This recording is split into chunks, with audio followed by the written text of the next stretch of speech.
In this lesson, we're going to learn how to project a texture onto our material using camera mapping. Alright, so let's go around to the back here, and what we want to do is we want to create a texture with a list of numbers that would go across the tail fin here. And we're going to use a method called camera mapping. So to get started with this, let's select our tail wings here. And they're in a group, as you can see that with the bold letters here. So we need to group, open that group. You'll see the pink bounding box there. And let's select our tail wing. We're just going to use this one for right now. So what I want to do is I want to use this camera mapping or camera map world space modifier. So let's go ahead and click on that, and it's going to tie itself to this object. And you'll see once it's applied, we have one parameter. We have camera map, our current camera object, and then we can also adjust the map channel that it belongs to. So let's go ahead and create a camera that's going to be pretty much straight on with this object here. So what I like to do is I like to stay in my perspective view, and I like to get the angle that I'm looking for of my wing. And then I like to create a camera from view, and this can be done by selecting an object and hitting Control and C. Now you may think that that's going to copy an object, but that's not true.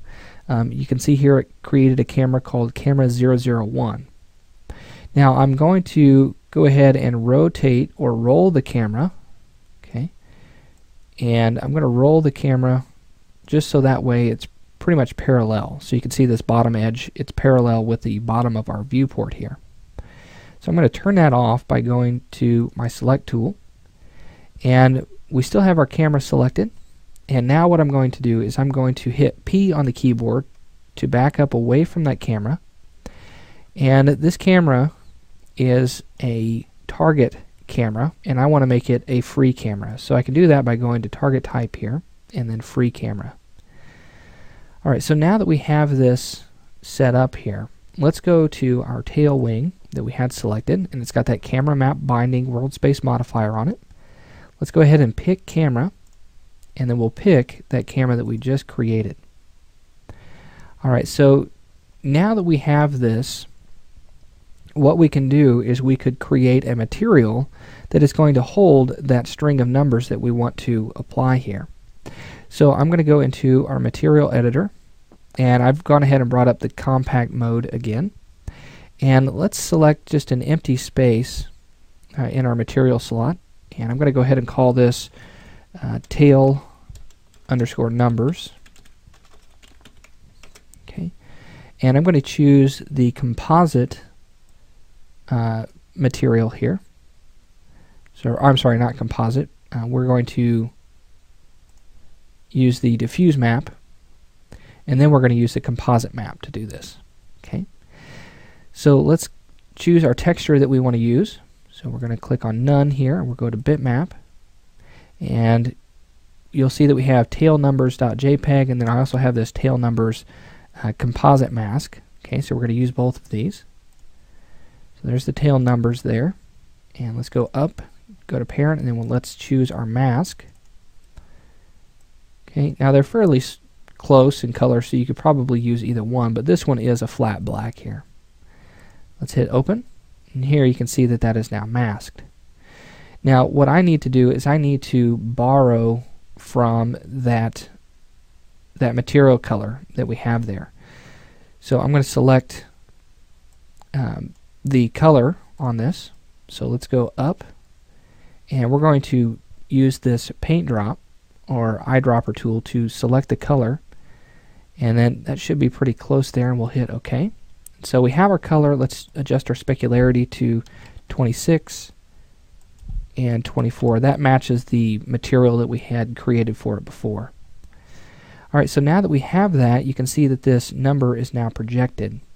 So let's apply that to our object here, and you'll see that it looks a little bit different in that green color. We might draw that down a little bit, okay, just to match that up a little bit better. I think that's pretty close there. But you'll notice that we can't see our texture, so we don't necessarily even know what's going on here. So let's go ahead and change our render mode. Let's go to our materials and let's show realistic materials with maps. And here you can see that texture is now projected. Now the way that we get that to fit properly is by grabbing the camera and moving it closer to our object, and then we position it into place. Now you'll notice that it is tiling a bunch of textures on this of the same texture that we just created. So let's set up our tiling on our material. So let's go ahead and go to our maps. Let's click on diffuse color, that composite, and then we're going to select the texture, and here you can see that we have some tiling options here. I want to go ahead and turn off tiling, so if I hit the tile in the X or in the U and the V, we'll turn that off.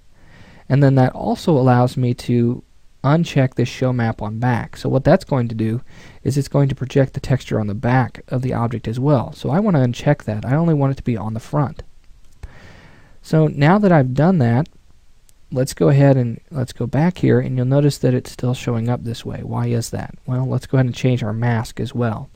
Let's untile that, show on back, and again it's still doing the same thing. So what's going on? Well, let's select our object and let's make sure that we assign this material again, and it's still happening. So let's do a render and let's just make sure that that's not playing a trick on us. And you'll see here that it's saying missing UV map coordinates for the seat. We've applied some materials to that, and we used a texture, which is that leather texture that came along with that material, and it's just needing that to be UV'd. But that's just kind of a warning. We don't necessarily need that. So let's hit continue. Now you can see here that that texture has been applied to our wing and not over the whole thing. Now we also have our material that's underneath it as well. So let's take a look at the back. Is this going to show up on the back? Okay, looking at this, no, it does not show up on the back. Okay, so don't always trust what you see in the viewport. I'm going to go ahead and well, let's leave this because I want to make a really quick point. If we are going to animate this ship, okay, if I grab this fin here and I change this to the view, watch as I move this fin. Notice that the texture slides across it.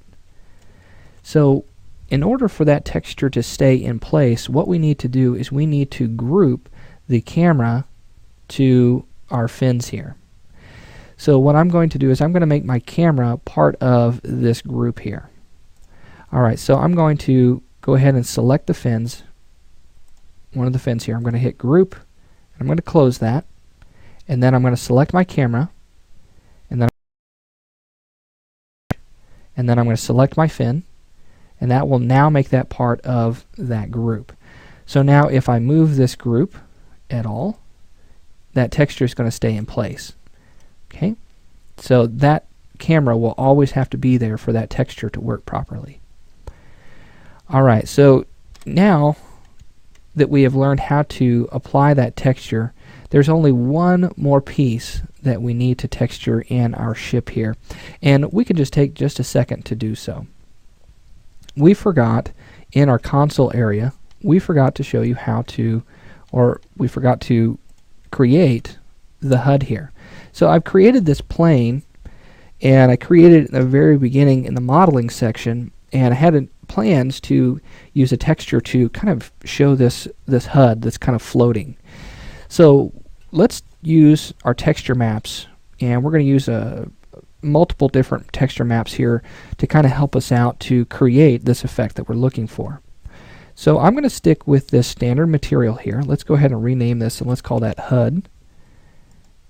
And I'm going to use a diffuse map. So here I'm going to click on that shortcut. It's going to bring up our bitmap, and you'll see that I have diffuse or HUD diffuse map. Let's go ahead and hit open on that, and let's assign that to that plane. Now if I hit show map and viewport, you're going to notice that this isn't showing up here. Let's go ahead and turn off materials with maps here, and you'll see that that shows up.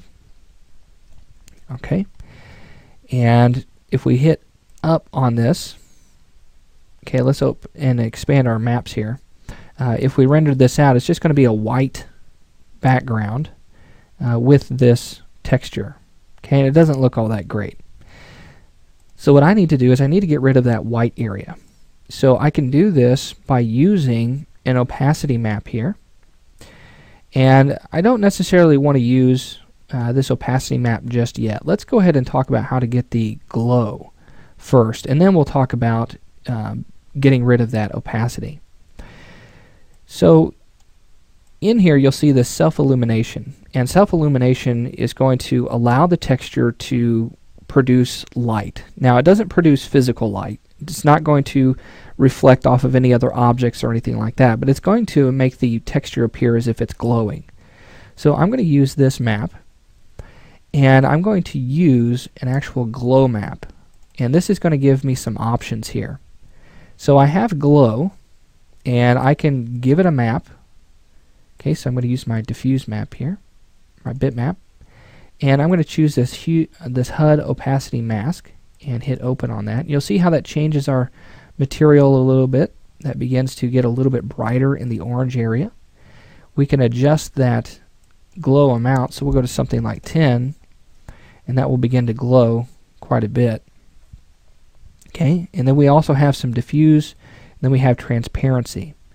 Now we could apply a transparency map to this, and if I went to bitmap and then chose the HUD mask, that should give us some transparencies, but I have to go back and actually adjust that, okay, and take that all the way up to 1. Now you'll notice that that's not working, and sometimes you'll put in a map and it doesn't seem to affect anything, so you may have to try the invert of the mask that you've just created. So I use that HUD mask, and let's use the opacity mask, and you'll see that that had an effect, and that's trying to be create some transparency on the actual glowing portion. So this isn't going to be the best solution for us, so I'm going to right click on bitmap and clear that, and let's go ahead and use the opacity section. Now opacity is going to give us the ability to create transparencies using a map, and we're going to use this HUD opacity mask. So if we hit open, you'll see that now that white background has disappeared, and now all we're left with is this floating orange HUD here. So what that's been assigned, you can do a quick render on that. You'll see that that HUD is now floating there, looking nice and neat there. And then if we go to the back side here, you'll notice that that texture is not showing up. So a quick fix for this is to go to parent all the way up to your standard level, okay, the topmost parent level, and check in your shader basic parameters, two-sided. So now you'll see that that texture is now showing up on both sides, and we have completely applied materials and textures to our ship. So that wraps up the texturing portion, and now you're ready to move on into the next sections where you're going to learn about rigging, animation, lighting and rendering, and even particles. So hope you had fun during this texturing portion and materials, and you can go ahead and move on to the next one.